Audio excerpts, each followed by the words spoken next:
সম্মানিত ভাতৃমণ্ডলী, আমি বেশি না 3টি পাপ নিয়ে আজকে আলোচনা করি। মুসলিম সমাজে ব্যাপক আকার ধারণ করে আছে।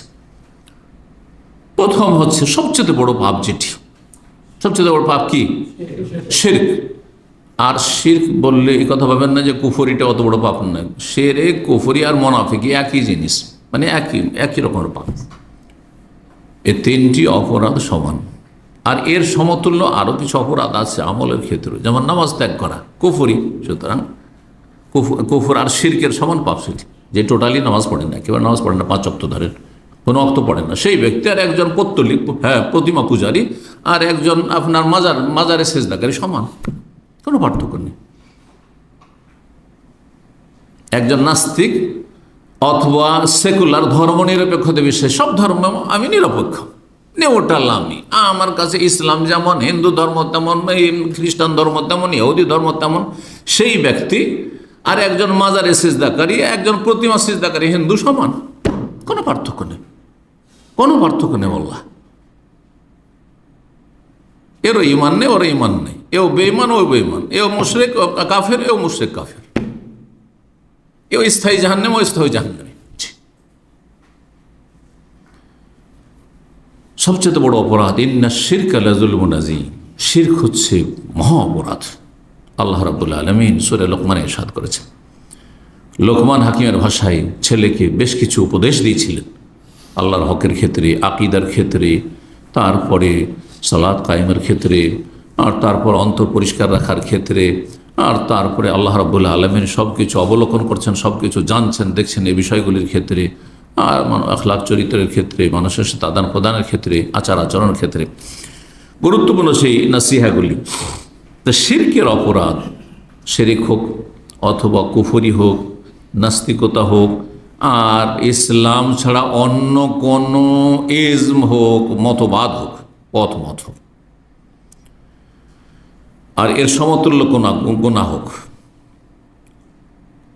সূরা মায়েদার 72 আল্লাহ ইরশাদ করেছেন, ইন্নাহু মান ইউশরিক বিল্লাহ, আল্লাহর সাথে যারা শিরক করবে এবং শিরক নিয়ে মারা যাবে, শিরক করার পরে তওবা করে নেয়, তো তওবা দরজা খোলা আছে। যে কোনো অপরাধ করে যদি তওবা করার সুযোগ পেয়ে যায় আর করে নেয়, ইন্তেকালের পূর্ব মুহূর্তে, মালাকুল মউতকে দেখে নেওয়ার আগের মুহূর্তে, তার আগেই, কিন্তু যখন দরজা তওবার বন্ধ হয় তার আগ পর্যন্ত, তাহলে আল্লাহ মাফ করে দেবেন। যেমন বহু সাহাবায়ে কেরাম অনেক কুফরি করেছেন, অনেক শিরক করেছেন, অনেক দুশমনি করেছেন নবী সাল্লাল্লাহু আলাইহি ওয়াসাল্লাম ইসলামের সাথে, আল্লাহ তাদেরকে মাফ করেছেন, কালেমা পড়ে তওবা করে মুসলমান হয়ে গেছে। খালিদ বিন ওয়ালিদ, আবু সুফিয়ান, এরকম মেলা আছে, হিন্দ, বহু এরকম আছে।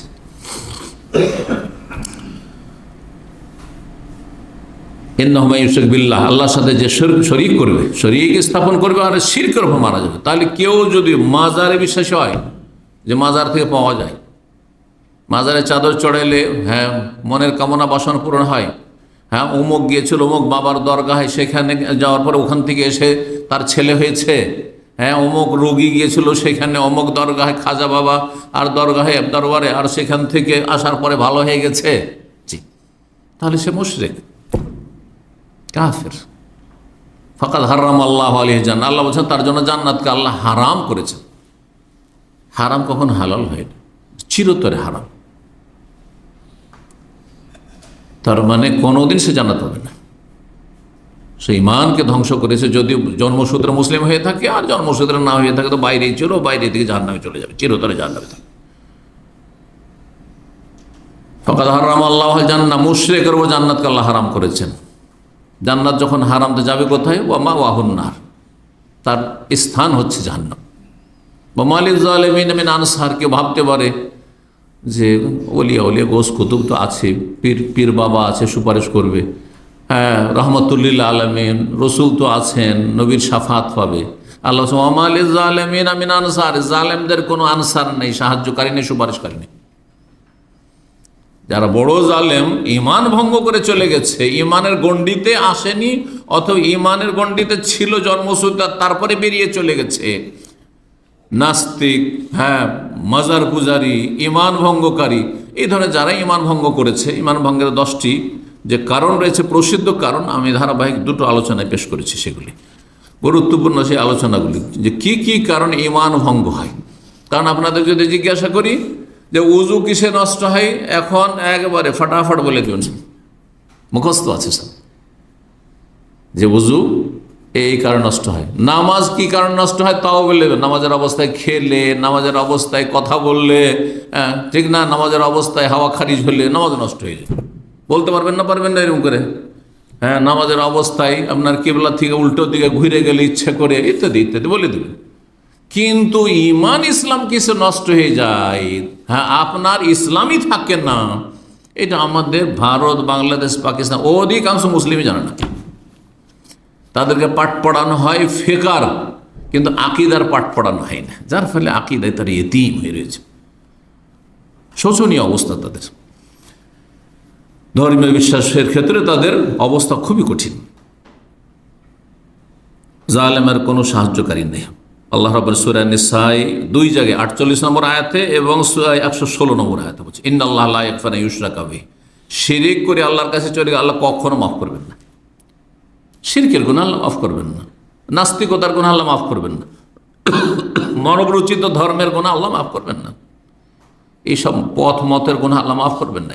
যারা ওই সব আদর্শে বিশ্বাসী, তো কোথাও বাধ্য হয় সেটা ভিন্ন বিষয়, কিন্তু আদর্শ হিসেবে সেগুলোকে মেনে নিয়েছে, তাহলে আল্লাহ মাফ করবেন না কখনো, এই অবস্থায় চলে গেল। ওয়াগফিরু মা দুনা যালিকা লিমান ইয়াশা, এর নিচের যে সব অপরাধ রয়েছে, যাকে চাইবেন আল্লাহ মাফ করতে পারেন, যাকে চাইবেন যখন চাইবেন। আল্লাহ কাউকে চাইলে মাফ করে জাহান্নামে দিলেনই না, তাও করতে পারেন। আর যদি চান যে কাউকে জাহান্নামে দিব, তারপর জাহান্নাম থেকে কত হাজার বছর পর উঠাবেন, তো আরও তাও ইচ্ছা লেমাই আসা, যাকে চাইবেন যখন চাইবেন। কিন্তু শিরক কুফরি করে মারা গেলে আল্লাহ মাফ করবেন না, স্পষ্ট আয়াত কোরআন এখানে। শিরক, বড় শিরক রয়েছে, ছোট শিরক রয়েছে। কুফরি, বড় কুফরি রয়েছে, ছোট কুফরি রয়েছে। মোনাফিকি, বড় মোনাফিকি রয়েছে, ছোট মোনাফিকি রয়েছে। আকীদার মোনাফিক, আমলের মোনাফিকি, মনে রাখতে হবে বিষয়গুলি। কিন্তু এই তিনটির প্রত্যেকটির দুটি করে ভাগ রয়েছে। ছোট মোনাফিকি গুনহার কাজ, কাবিরা গুনাহ, কিন্তু ইসলাম থেকে খারিজ হয় না। যেসব মোনাফিকের যেসব চরিত্র রয়েছে, এইরকম ছোট শিরক, কাবিরা গুনাহ, কিন্তু তাতে ইসলাম থেকে খারিজ হয় না। তাহলে আপনাকে জানতে হয় কি কি ক্যাটাগরি শিরকগুলি ছোটতে পড়বে, আর বাকি কোনগুলি বড় শিরক। ছোট কুফরি মানে নিমক হারামি করা, সোজা ভাষা। ছোট কুফরি মানে হচ্ছে নাশুকরি করা, অকৃতজ্ঞ হওয়া।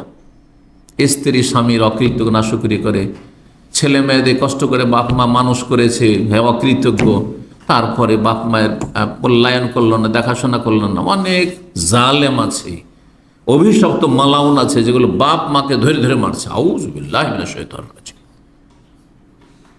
এরা কাফের কুফরি পর্যন্ত কাছাকাছি পৌঁছে গেছে। কাফের না হলেও যদি তাদের নামাজ ঠিক থাকে, নামাজিও যদি, এটা তো বেনামাজি, নামাজিও যদি হয়, আর সহি আকীদা না হয়, আল্লাহর সাথে শরীক করেনি, বড় কুফরি করেনি, তারপরে এটি হচ্ছে কি কুফরানুন নেমা, নিমক হারামি করা। যে তোমাকে এত বড় করে দিয়েছে মার খাওয়ার জন্য, আরে যখন হয়ে পড়েছিলে তখন গলা টিপাও লাগতো না, ফেলে রেখে দিলে হইতো ঠান্ডাতে, আধা ঘন্টা মাটিতে মেঝেতে ফেলে রেখে দিলে কাজ হয়ে যেত, ওখানে শেষ হয়ে যেত। যদি জানতোই বাবা মা যে এইরকম জুলম অত্যাচার করবে, আমার এই ছেলে, আমার এই মেয়ে জালেম, বাড়ি থেকে আমাকে বের করে দিবে, আমাকে মারধর করবে, তাহলে তখন গলা টিপে শেষ করে দিত, মায়ের পেট থেকে আবর্ষণ করে দিত, বাচ্চা নষ্ট করে দিত। আল্লাহ জানতে দেননি, আল্লাহ রহম করেছেন যে তোমাদেরকে আসতে দিয়েছেন এই জালেমরা। ভালো করে শুনবেন। তো ছোট কুফরি, বড় কুফরি বুঝাইতে গিয়ে বুঝলাম, ছোট কুফরি এগুলি নিয়ামতের নাশুকরি করা, অকৃতজ্ঞ হওয়া, কৃতজ্ঞ হওয়া, এগুলো হচ্ছে ছোট কুফরি। বড় কুফরি যে কোনো কুফরিতে লিপ্ত হওয়া, আল্লাহর সাথে হোক, আল্লাহর দিনের সুস্পষ্ট বিষয় সম্পর্কে হোক। এইরকমই ছোট শিরক, বড় শিরক বললাম, এইরকমই ছোট নেফাক আর বড় নেফাক বললাম। এগুলি আজকাল মুসলিম সমাজে দেখেন, একটু ভালো করে চিন্তা করে দেখেন, যারা মুখে দাড়িও রেখেছে, হ্যাঁ কিছু ধর্মের কথা বলছেন, ধর্মের কাজও করছেন আপনারা, আর তারপরে অমুসলিমদের পুজোর সময় আপনি মন্দিরে যাওয়ার জন্য উৎসাহিত করছেন, আপনি তাদের অনুষ্ঠানে আপনি যোগদানের জন্য মানুষকে উদ্বুদ্ধ করছেন। আপনার ঈমান থাকছে? আপনি কি নিয়ে যাবেন রবের কাছে? এই কুফরি নিয়ে হাজির হবেন, এই শিরক নিয়ে হাজির হবেন। আল্লাহ, এরা দুনিয়াকে মুখ্য উদ্দেশ্য বানিয়ে ফেলেছে, এরা আখেরাতকে পিছনে ফেলে দিয়েছে। এদের দুনিয়ার স্বার্থ এদের আখেরাতকে ভুলিয়ে দিয়েছে। আর না হলে এদের অজ্ঞতা কাজ করছে। ইসলাম বুঝে না, এরা ইসলাম বুঝে না। যদি এর ইসলাম বুঝতো, তৌহিদের সাথে শিরকের কোনো সমঝোতা হইতে পারে না। ইসলামের সাথে অনইসলামিক কোন রকমের যেসব আনুষ্ঠানিকতা রয়েছে সেগুলি কোনো সম্পর্ক হইতে পারে না। হ্যাঁ, অমুসলিমদের সাথে সদাচরণ সম্পর্ক আমাদের আছে, তাদের সাথে ভালো আচরণ করব, তাদের উপকার করব, কিন্তু ধর্মীয় ক্ষেত্রে না। লাকুম দীনুকুম ওয়ালি, তোমাদের ধর্ম তোমরা করো, আমাদের ধর্ম আমরা করছি। স্পষ্ট করে দিয়েছে রব্বুল আলামিন, তোমাদের ধর্মে বাধা দেব না, কারণ তোমাদের ন্যায্য অধিকার রয়েছে নাগরিক হিসাবে, অথবা তোমাদেরকে সরকার অনুমতি দিয়েছে, যদিও তোমরা সেখানে হয়তো ক্ষণস্থায়ী হোক না কেন, যেমন অনেকে টেম্পোরারি প্রবাস জীবনে আছেন অমুসলিম, যদি সেই দেশে অনুমতি দেয় তাহলে ঠিক আছে, তখন তার অধিকার হয়ে যায়।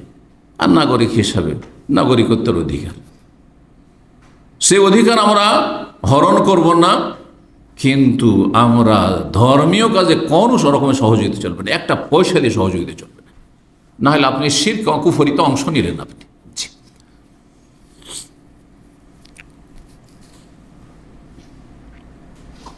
দুই নম্বর বড় অপরাধ, কিন্তু এটিকে বাঙালি সমাজে একেবারে তুচ্ছ মনে করে। মানে এক শ্রেণীর মোল্লারাও এতে জড়িত, এক শ্রেণীর পীরেরা এতে জড়িত। আমাকে বিশ্বস্ত সূত্রে একজন জানিয়েছেন বাংলাদেশ থেকে, যে কোনো একটি তরিকার, প্রসিদ্ধ তরিকা বাংলাদেশের, সেই তরিকার পীর সাহের জাদুকর ছিল। জাদুটনা করে মুরিদানদেরকে জালে ফাঁসাইত। জাদুর মাধ্যমে সে এমন কিছু অলৌকিক কথাবার্তা বলতো, যাতে হতভম্ব হয়ে সব অন্ধ মুরিদ হয়ে যেত, হিড়িক পড়ে যেত মুরিদ হওয়ার। দুনিয়া অর্জন করেছে, ভক্তি পেয়েছে, আখেরাতে ধ্বংস করেছে, জাহান্নাম খরিদ করে নিয়েছে। এ দুনিয়ার তুচ্ছ স্বার্থ দিয়ে জাহান্নাম খরিদ করে নিয়েছে। সেহের জাদুকে এত হালকা করে যে বাঙালি সমাজে, যে এইটাকে দোয়া তাবিজ বলা হচ্ছে। কি বলছে? অমুককে দোয়া তাবিজ করেছে, যাতে মানুষ বরণ করে নেয়, শব্দটা বরণ করার মতো। যেমন যৌনকর্মী বরণ করে নিয়েছে সরকার, যৌনকর্মী হিসাবে বরণ করেছে, বেশ্যা হিসাবে নয়। বেশ্যা বলবেন না, মানহানি করলেন, কথা বুঝতে পারছেন না? পতিতা বলবেন না, পতিতালয় বলবেন না আপনি। আউযুবিল্লাহ।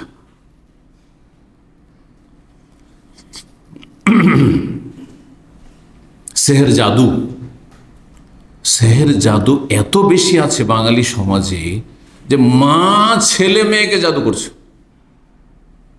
ভাই বোনকে জাদু করছে, স্ত্রী স্বামীকে জাদু করছে।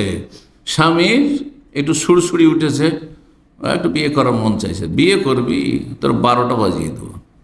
কোনে কবিরাজের কাছে গেল, যাওয়ার পরে এমন জাদু করলেও যে জীবনটা নষ্ট।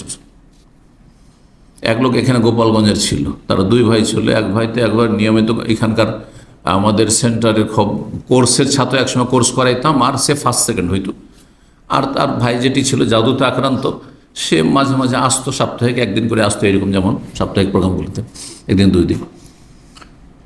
তো সে প্রেম করে বিয়ে করেছিল, লাভ ম্যারেজ।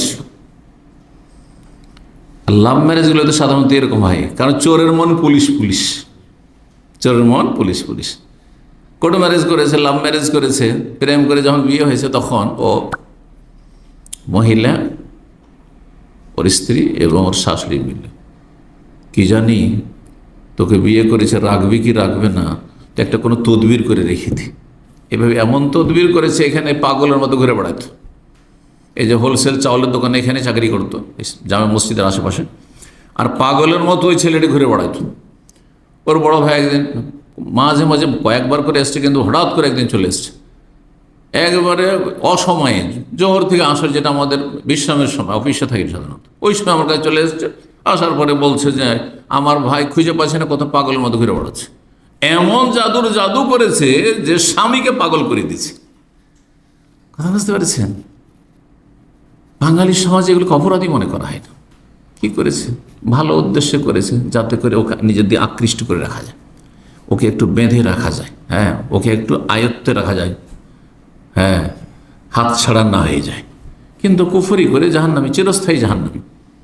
মুশরিক কাফের যেমন চিরস্থায়ী জাহান্নামী, তেমনি সাহের জাদুঘর চিরস্থায়ী জাহান্নামী। কাফের, এতে কোনো সন্দেহ নেই। এরকম গণক, জ্যোতিষী, যারা হাতের রেখা দেখে অথবা বিভিন্ন কিছু দেখে অথবা জিন বশে করে ভবিষ্যৎবাণী করে, কোন একটা কাজ করতে যাচ্ছেন, বিদেশ আসছেন, আর ফুটপাতে বসে আছে, অনেকে আপনারা হাত দেখেছে, হাত দেখেন তো আমার ভাগ্যটা কেমন, কারো বলছে ভালো, কারো বলছে খারাপ। ছোটকালে দেখতাম, দাঁড়িয়েছি তামাশা দেখছি, শয়তানগুলো ওইসব করছে মালাউন, আর তারপরে বলছে তোর এখানে দুটো রেখা আছে রে, তোর দুটো বিয়ে হবে, তো দুটো বিয়ে হবে তোর। আস্তাগফিরুল্লাহ। আমি একটু বিদেশে যাচ্ছি, পুরো সৌদি আরবে যাচ্ছি, দেখুন তো আমার ভাগ্যটা কেমন হবে। বলছে যে হ্যাঁ ভালো হবে, যান যান, টাকা ইনকাম ভালো হোক আর মন্দ হোক, সাদাকা কাওয়া কাযুবুন, কখনো কখনো 100টার মধ্যে 99টি মিথ্যে, একটা সত্য হয়ে যেতে পারে, কিন্তু তারা মহামিথ্যুক। নবী সাল্লাল্লাহু আলাইহি ওয়াসাল্লাম যেমন বলেছেন, জিন শয়তান সম্পর্কে, আর জিন শয়তান বশে করে এরা ব্যবহার করে, জিন শয়তানকে সন্তুষ্ট করে, জিন শয়তানের পূজা করে, উপাসনা করে এইসব কাজগুলি করে, যেহেতু সেই জন্য এরাও ওই রকম জিন শয়তানের মতো কাযুবুন, মহামিথ্যুক এরা। কখনো কোনো কথা সত্য হয়ে গেলে সবাই বিশ্বাস করা শুরু করে। সেহের সম্পর্কে আল্লাহ কোরআনে কারীমের সূরা বাকারা আয়াত নম্বর 102-এ কি বলছেন শুনেন। আল্লাহ বলছেন যে সেহের জাদু হচ্ছে কুফরি কাজ, কাফের হয়ে যাবে। ওমা কাফারা সুলাইমান, আরে সুলাইমান কাফের নয়, আল্লাহ ইহুদিদেরকে বলছেন। ওয়ালাকিন্নাশ শায়াতিনা কাফারু, শয়তানরা কাফের। কেন? ইউআল্লিমুনান নাস আস-সিহর, যেহেতু জাদু শিখাইতো, তাহলে জাদু বিদ্যা কুফরি, আর শয়তানরা বা ইহুদিরা কাফের। কিন্তু সুলাইমান আলাইহিস সালামের মিথ্যা অপবাদ দিও না যে সুলাইমান আলাইহিস সালামের রাজত্ব চলত জাদুর বলে, এ কথা মিথ্যে, আল্লাহ খণ্ডন করেছেন আয়াতে। তারপরে আল্লাহ বলছেন ওমা ইউআল্লিমানি মিন আহাদিন, হারুত মারুতকে আল্লাহ পরীক্ষার জন্য পাঠিয়ে দিলেন যে ফেরেশতা, তারা শিখাবার আগে বলতেন দেখো, ওই ধর্মে তখন শিক্ষা, জাদু শিক্ষা জায়েজ ছিল, কিন্তু প্রয়োগ করবে না, প্রয়োগ করলে কাফের হয়ে যাবে। এক আর পরীক্ষা, যে কোনো কিছু শিখিয়ে দেওয়ার পরে নাই কাজটা করিও না। কাউকে যদি গাড়ি ভালো করে শিখিয়ে দেন, বলছে গাড়ি শিখিয়ে দিলাম, ড্রাইভিং শিখিয়ে দিলাম, কিন্তু গাড়ি চালাবে না, সামলাতে পারবেন না, সামলাতে পারবেন না। মোবাইল হাতে তুলে দিবেন ছেলে মেয়েদের, হ্যাঁ, অবিবাহিতা মেয়ের, আর বলেন বাবা মোবাইল দিলাম, কিন্তু দেখো এটার মিসইউজ করিও না, থাকবে, উধাও তো হবেই। আপনি সহশিক্ষা রেখেছেন ওইখানে, নেকড়ে বাঘের সাথে রেখেছেন ওইখানে, নেকড়ে বাঘের পালে আপনি ছাগলকে রেখেছেন, আপনি সহশিক্ষায়। আর এইদিকে হাতে আপনি স্মার্টফোন তুলে দিচ্ছেন, সমস্ত ফ্যাসিলিটি তাতে বিদ্যমান রয়েছে, তারপরে নসিহত করবেন, কাজ হবে উপদেশে, এই উপদেশ নসিহতে কাজ হবে না, সতর্ক সাবধান।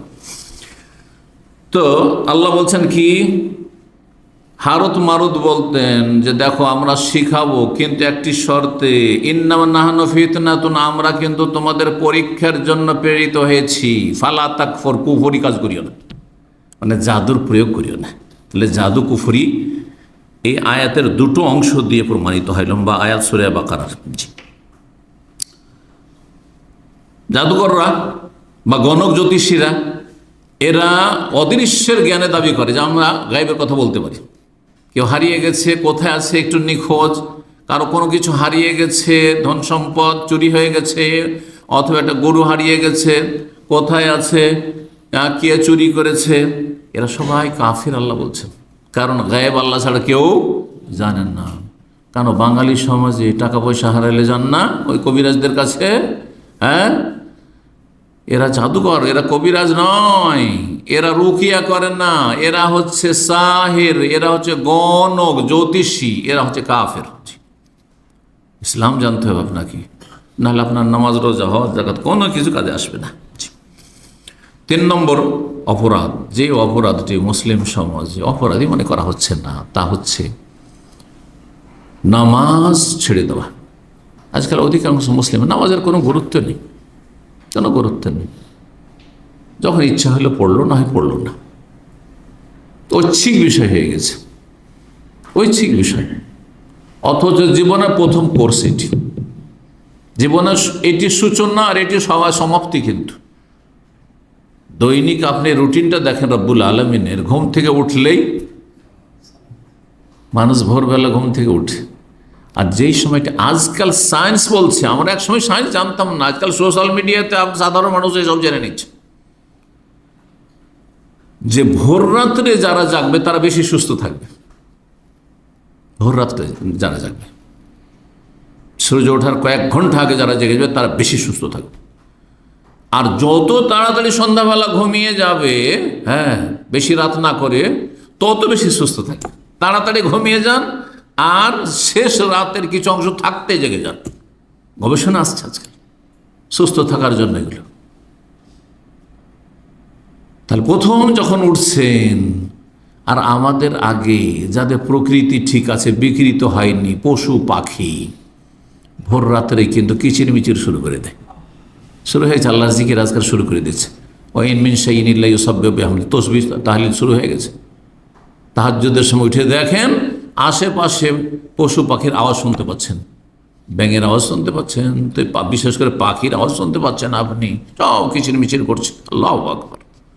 ওয়ালাকিন লা তাফকাহুনা তাসবিহ, তাদের তসবিহ বুঝতে পারো না, কিন্তু তাদের ভাষায় তারা তসবিহ করছে, আল্লাহর গুণগান করছে, আল্লাহর জিকির আজকার করছে। আমাকে আপনাকে বলা হয়েছে উঠেই প্রথম কি করো, শুভ সাদেক হয়ে গেলে, আরে তাহাজ্জুদ তো নয়, ঐচ্ছিক বিষয়, সুন্নাতের বিষয়, পড়লে পড়লে, না হয় নাই পড়লে, সেটা তোমার জন্য অধিক বেনিফিট, অধিক ফায়দা ছিল। না পড়লেও তোমাকে কি করতে হবে, সূর্য ওঠার আগেই, যাতে তুমি জেগে যাও 1 ঘন্টা 1.5 ঘন্টা আগে উঠে। দেখুন, চিন্তা করুন, শুভ সাদেক হয়ে যাচ্ছে প্রায় 1.5 ঘন্টা, 1.25 ঘন্টা আগে হয়ে যাচ্ছে। তো 1.5 ঘন্টা আগে উঠে যাও, এই সময়টাই জেগে গেলে শরীর স্বাস্থ্যেরও ফায়দা আছে, আর রবের সাথে সম্পৃক্ততারও ফায়দা রয়েছে। জান্নাত যাওয়ার ক্ষেত্রে, হ্যাঁ, বড় গুরুত্বপূর্ণ একটি কোর্স আল্লাহ দিয়েছে।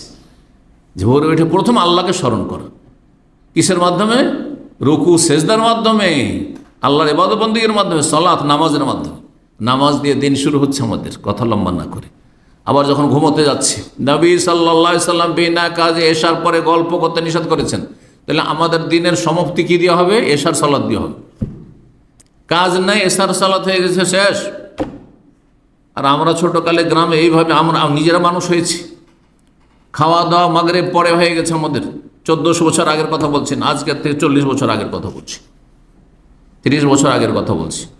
মাদ্রাসায় থাকলে হয়তো পড়াশোনার পাবন্দি তো কিছুটা হয়তো এসা পরে লেখাপড়া করতে হইতো, কিন্তু বাড়ি গেলে, বাড়িতে যখন ছুটিতে আছি অথবা বাড়িতে আছি, এসা পরে সব কিছু অন্ধকার, আর খাওয়া দাওয়া মাগরিব পরে শেষ হয়ে গেছে।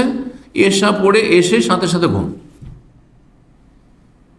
ফজর আগে এমনিতে ঘুম ভেঙে গেছে, পাখির সাথে সাথে ঘুম ভেঙে গেছে, তার আগে ঘুম ভেঙে বসে আছে।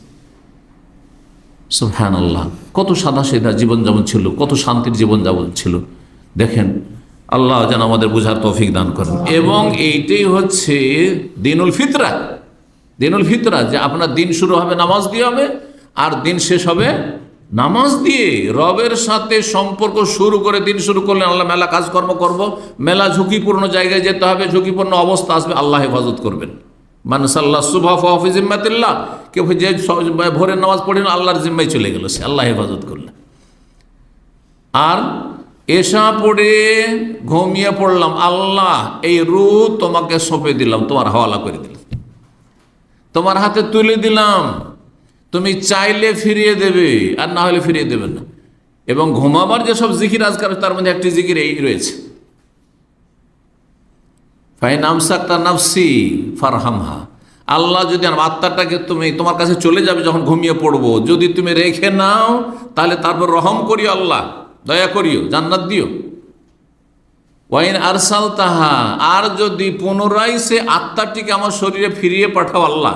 ঘুমাবার আগে জিকির, সুন্নতে জিকির নিয়মিত পড়বেন এটি।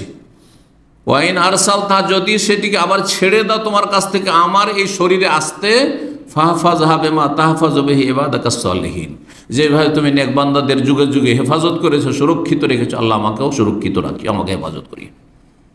আল্লাহ বোঝার জন্য তৌফিক দান করেন। বেশি না বলে তিনটি সমাজে যে ভয়াবহ অপরাধ আজকাল, শিরকের অপরাধ, জাদুর অপরাধ, হ্যাঁ, আর জাদুর সাথেই সংশ্লিষ্ট হচ্ছে জ্যোতিষীবিদ্যা আর গণকদের কাজ, এসব কর্মকাণ্ড কুফরি। আর 3 নম্বর হচ্ছে নামাজ ত্যাগ করা। 5 ওয়াক্ত নামাজ পড়বেন, দুনিয়াও সুখী হবে, আখেরাতও সুখী হবে। আর না হলে এই গুনাহকে গুনাহ মনে করছেন না, আর গুনাহগারকে গুনাহগার মনে করছেন না, বেনামাজিকে অপরাধী মনে করছেন না। বেনামাজির হাতে আপনি মেয়ে তুলে দিচ্ছেন, বিয়ে দিচ্ছেন, বেনামাজির হাতে বোন তুলে দিচ্ছেন, আপনি বিয়ে দিচ্ছেন, আপনি খেয়ানত করছেন। রবের কাছে গিয়ে জাহান্নামে যেতে আপনাকে। যখন আপনার বোন, আপনার মেয়ে রবের কাছে অভিযোগ করবে যে আল্লাহ, আমি তো নামাজি ছিলাম, আমি তো মাদ্রাসায় পড়েছিলাম, আমি তো প্রাকৃতিকভাবে ভালোই ছিলাম, ভালো মেয়ে ছিলাম, কিন্তু আমার বাবা, আমার ভাই এই বেনামাজির হাতে পয়সা দেখে তুলে দিয়েছে, আল্লাহ তাকে জাহান্নামে দাও, আমাকে জাহান্নামে দিবেন না, তুমি তাকে জাহান্নামে দাও। কি করবেন তখন আপনি? আল্লাহ বুঝার তৌফিক দান করুন। এই খেয়ানতগুলি ভালো ভালো মানুষরা করে যাচ্ছে, নিজের নামাজি কিন্তু মেয়েকে, বোনকে অধিক সুখী রাখার আশায়, যে আশা নিরাশায় পরিণত হবে, তাকে জাহান্নামের দিকে ঠেলে দিচ্ছেন। অসৎ লোককে বেনামাজির হাতে তুলে দিয়ে আর বেনামাজির সাথে বিয়ে দিয়ে। আল্লাহ রাব্বুল যেন আমলে সংশোধনের তৌফিক দান করেন, আকীদায় সংশোধনের তৌফিক দান করেন, আখলাক চরিত্র সংশোধনের তৌফিক দান করেন, রবের হক আদায়ের তৌফিক দান করেন, এবং তার সাথে মানুষের হক আদায় করার আল্লাহ যেন যথাযথ তৌফিক দান করেন। রব্বুল আলামিন আমাদেরকে জান্নাতুল ফিরদৌস দান করেন, জাহান্নামের আযাব থেকে রক্ষা করেন। রব্বানা আতিনা ফিদ দুনিয়া হাসানা ওয়া ফিল আখিরাতি হাসানা ওয়া কিনা আযাবান নার। সুবহানা রাব্বিকা রাব্বিল ইজ্জাতি আম্মা ইয়াসিফুন ওয়া সালামুন আলাল মুরসালিন ওয়াল হামদুলিল্লাহি রাব্বিল আলামিন।